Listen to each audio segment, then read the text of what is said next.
Hi guys! Walang magawa tindera for today. Kasi guys, mainit ang panahon, walang bumibili. Kaya yun, nagsariling ako, layout, sariling print ng aking notes na gagawin. Ayan. Sariling notes. Kasi gusto ko may sulatan ako. Mag-DIY ako. Ayan. Gagawin ko siyang parang notebook. Ayan yung kanyang sulatan. Then, may ginawa akong cover.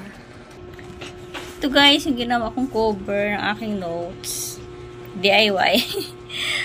Kunwari lang queen. The queen. Kasi, wala naman ibang queen dito sa bahay, diba? Siyempre, tayong mga nanay. Etches lang yan guys. Yan ang ginawa kong cover sa harap. At, ito yung likod. Yan. Ito yung likod ng cover ng mini notebook.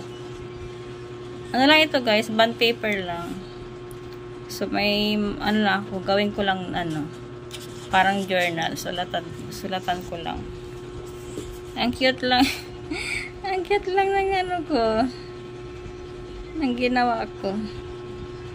Ayan. Bond paper lang to guys. Kasi pansarili ko lang ito. Tapos, ito ang design ng papel, ng sulatan ko. Ayan. Sa loob. Ito ang design. DIY lang ito guys. Sariling gawa. So, tinatapos ko pa i-print yung iba. So, ito guys. Ayan.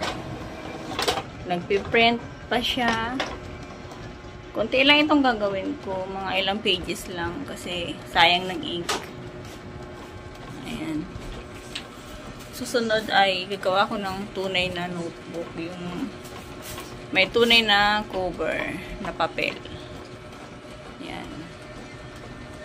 Pag walang magawa sa tindahan kasi guys, wala naman gaano bumibili kasi mainit ang panahon sa tanghalian guys. Yan, ito ang ginagawa ko for today. Yan. Nag-ano ko siya, nagpiprinting. Medyo mabagal lang siya guys, pero okay na rin. Yan. Aking gagawing mini notes. Ano lang siya guys, A4 size na bond paper ang gamit ko dito. Yan, pinaghati ko lang siya. Yan, tapos sa likod back to back ako magpiprint ng kanyang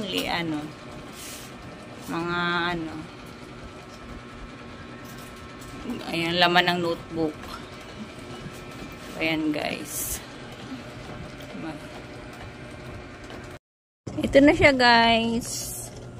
Yung ginawa ko hindi pa tapos kasi ikakat pa yung gilid niya yan. Kailangan pa ikat yung gilid. Hindi pa nakat. Tsaka lalagyan pa dito ng stapler. Stapler pa to, hindi pa tapos. Ayan.